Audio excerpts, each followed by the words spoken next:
પાટણ શહેરમાં અંબાજી નેડિયા વિસ્તારમાં આવેલ પ્રાર્થના વિહાર સોસાયટીમાં જીબી દ્વારા સ્માર્ટ મીટર લગાવવાની કાર્યવાહી ચાલુ કરવામાં આવતા પ્રાર્થના વિહાર સોસાયટીના લોકોના ઘરમાં સ્માર્ટ મીટર લગાવવાની કાર્યવાહી ચાલી રહી હતી તો લોકો સ્માર્ટ મીટર લગાવવાની મનાઈ કરી રહ્યા હતા।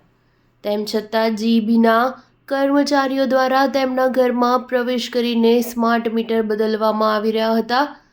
લોકોના વિરોધ વચ્ચે કોઈ પણ જાતના જવાબ આપ્યા વિના જીબીના કર્મચારી દ્વારા સ્માર્ટ મીટર લગાવવામાં આવી રહ્યા હતા। લોકો દ્વારા પાટણ શહેર કોંગ્રેસ પ્રમુખને જાણ કરતા પાટણ શહેર કોંગ્રેસની ટીમ દ્વારા અમો પ્રાર્થના વિહાર સોસાયટી ખાતે પહોંચ્યા હતા અને જીબીના સ્માર્ટ મીટર લગાવતા કર્મચારીઓ જોડે ચર્ચા કરી હતી કે સરકારે સ્માર્ટ મીટર લગાવવાનું હાલ પૂરતું કામ બંધ રાખેલ હોવા છતાં તમે કેમ મીટર લગાવો છો તેવી રજૂઆત કરી હતી। કર્મચારી દ્વારા તેમના ઉચ્ચ અધિકારીને ટેલિફોનિક વાતચીત કરાવી હતી। અમે પણ તેમને સ્માર્ટ મીટર લોકો ના પાડે તેમ છતાં તમારા કર્મચારીઓ તેમના ઘરમાં પ્રવેશ કરી અને તેમના મીટરો બદલી રહ્યા છે। આવું ચલાવી લેવાય નહીં। સ્માર્ટ મીટરના કારણે લોકોને વધારે બિલ આવવાનો ભય સતાવી રહ્યો છે ત્યારે તમે જોર જબરજસ્તી કરીને આવા સ્માર્ટ મીટરો ગ્રાહકના ઘરે લગાવી શકશો નહીં તેવી રજૂઆત કરી। હાલ પૂરતા પ્રાર્થના વિહાર સોસાયટીમાંથી સ્માર્ટ મીટર લગાવવાની પ્રક્રિયા પાટણ શહેર કોંગ્રેસની ટીમ પાટણ શહેર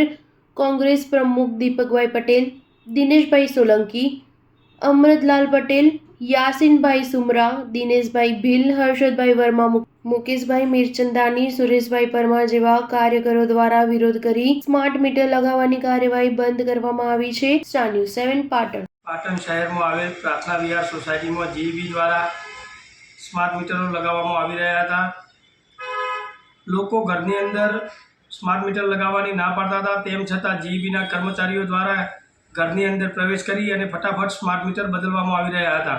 તો સોસાયટીના રહીશો દ્વારા અમને જાણ થતાં અમે પાટણ શહેર કોંગ્રેસની ટીમ દ્વારા સોસાયટી ખાતે પહોંચી ગયા હતા અને જે કર્મચારીઓ સ્માર્ટ મીટર લગાવતા હતા એમને પૂછ્યું કે ભાઈ તમારું સરકારે અગાઉ પણ કહેલું છે કે ભાઈ સ્માર્ટ મીટર લગાવવાની પ્રક્રિયા હાલ પૂરતી સ્થગિત કરવામાં આવે છે, તેમ છતાં તમે કેમ સ્માર્ટ મીટર લગાવો છો? તો તેમને ઉપલા અધિકારી જોડે વાત કરાવી અને અમે ઉચ્ચ અધિકારીને પણ રજૂઆત કરી કે ભાઈ આવી સરકારે સ્પષ્ટ કીધું છે કે હાલ પૂરતી આ સ્માર્ટ મીટર લગાવવાની પ્રક્રિયા સ્થગિત કરવામાં આવે છે અને આનાથી વધારે બિલ આવવાની લોકોને ગભરાટ છે, ભય છે અને લોકો તમને અત્યારે ના પાડે છે, તેમ છતાં તમે ઘરમાં ઘૂસી અને એમના સ્માર્ટ મીટરો કેમ બદલો છો એવા પ્રશ્નો કરતા એ જવાબ આપી શક્યા ન હતા અને એમને જે કાર્યવાહી કરતા હતા સ્માર્ટ મીટર લગાવવાની એ અમે બંધ કરાવી અને હાલ પૂરતી સ્થગિત કરાવી છે।